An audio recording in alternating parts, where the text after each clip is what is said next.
Hello viewers, আমি আজকে যে বিষয়ে আপনাদেরকে সচেতন করব যে এই রোগটি দিন দিন এত বৃদ্ধি পেয়েছে বা এত ছড়িয়ে পড়েছে লোকের মধ্যে বা সমাজের মধ্যে যে আপনাদেরকে আমি কী দিয়ে বোঝাবো। তো সব ভিউয়ার্স, আপনাদেরকে ভালো পরামর্শ দেওয়ার জন্য বা ভালো রিকভারি দেওয়ার জন্যই আমি আজ আপনাদের কাছে এই ভিডিওগুলো আপলোড দিয়ে থাকি, যেন আপনারা সবসময় সর্বদা ভালো থাকেন, সমাজের কাজে লাগে এবং সমাজে রোগমুক্ত নিরাময় থাকার জন্যই এই ভিডিওগুলো তৈরি বা আপলোড দিয়ে থাকি। সো ভিউয়ার্স, রোগটির নাম হচ্ছে পাইলস বা অর্শ।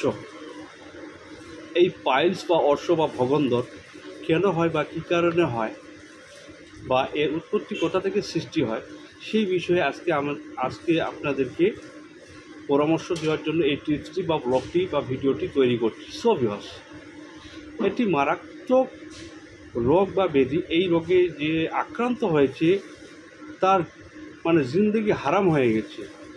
উঠতে বসতে পায়খানা করতে এবং কি ও সারা জীবনের যে শান্তি জিনিসটা সেটা সে হারিয়ে ফেলেছে। সো ভিউয়ার্স, এই রোগটি বা এই ভাইরাসটি এত একটা জঘন্য ভাইরাস, মা বোনেদের ক্ষেত্রে একদম লজ্জাজনক একটা ভাইরাস, যে এটা অপারেশন করতে গেলে তার নিজের যে কী আর বলবো সেই ভাষা আমি প্রকাশ করলাম না। সো ভিউয়ার্স, তো মা বোনদের বিশেষ করে ক্ষেত্রে আমি এই রোগটি বিশেষ যে কী কারণে সৃষ্টি হয় বা কী ভুল কারণ বা ভুল খাদ্যদ্রব্য খাওয়ার ফলে এই রোগটি তৈরি হয়। সো ভিউয়ার্স, এই রোগটি তৈরি হয় একমাত্র ডাইজেস্ট সিস্টেম প্রবলেমের কারণে। অর্শ বা ভগন্দর বা পাইলস, ইংলিশে পাইলস বলে, বাংলাতে অর্শ, হিন্দিতে বাবাসির বলে। তো সো ভিউয়ার্স, আমার ভিডিওটি যেখান থেকে দেখতেছেন বা যে ভাষায় দেখতেছেন সেটা আমি বাংলা অনুবাদে আপনাদেরকে বিশ্লেষণ করে ভিডিওটি তৈরি করছি। সো ভিউয়ার্স, অর্শ বা ভগন্দর বা পাইলস এটা সৃষ্টি হয় ডাইজেস্ট সিস্টেম বা লিভার প্রবলেম থেকে। অনিয়মিত খাদ্য খাওয়ার ফলে, ভেজাল খাদ্যদ্রব্য খাওয়ার ফলে, অতিরিক্ত মশলা বা তেলে ভাজা বা তেলাক্ত জিনিস খাওয়ার ফলে ডাইজেস্ট সিস্টেম প্রবলেম হয়। এর ফলে পেটের যে লিভারের প্রবলেম হয় সেই ক্ষেত্রে আপনার যে ডাইজেস্ট সিস্টেমটা পূর্ণভাবে গ্যাসে রূপান্তরিত হয়। তার ফলে কি হয়, আপনার যে পায়খানা সেটাকে কিন্তু অনিয়মিত করে ফেলে বা টাইট হয়ে যায়।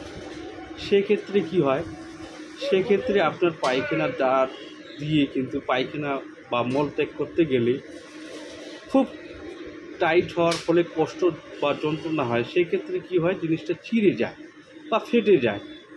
পায়খানার যে নালীটা বা মল ত্যাগ করার যে নালীটা সেটা কিন্তু আস্তরক নরম জাতীয় একটা পদার্থ।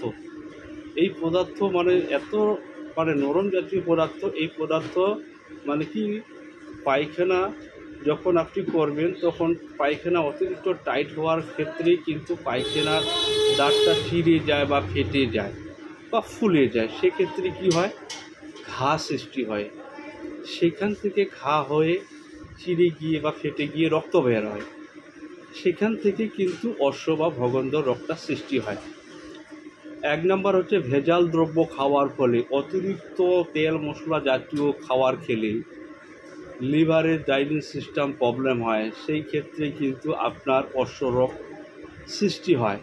এইভাবেই কিন্তু অর্শ রোগটা সৃষ্টি হয় অনিয়মিত পায়খানা করার ক্ষেত্রে বা অনিয়মিত পায়খানা হওয়ার ফলে আপনার পায়খানার দ্বার চিড়ে যায় বা ফেটে যায় বা ফুলে যায়। সেক্ষেত্রে কিন্তু এই অর্শ রোগটা সৃষ্টি হয়। তো সো ভিউয়ার্স, এই রোগ থেকে আপনারা কীভাবে মুক্ত পাবেন বা নিরাময় পাবেন বা এই রোগ থেকে কীভাবে আরোগ্য লাভ করবেন। সো ভিউয়ার্স, এই রোগ থেকে আরোগ্য পেতে হলে আপনার ডাইজেস্ট সিস্টেমটাকে ঠিক করতে হবে বা কন্ট্রোল করতে হবে, বা ভেজাল দ্রব্য খাবার কম খেতে হবে। বছরে কমসে কম 2টা বা 3টা ডাইজেস্ট সিস্টেম বা লিভার টনিক ফাইল খেতে হবে।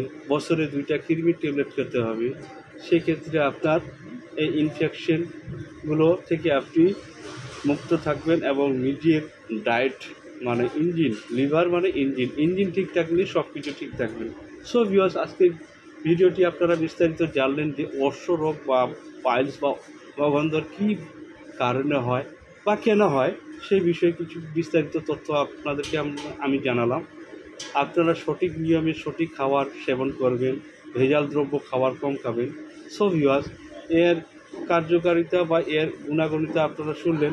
আপনারা নিজেকে সতর্ক থাকুন এবং ভালো থাকুন এবং সমাজকে বেঁচে থাকার পরামর্শ দিন। আল্লাহ হাফেজ।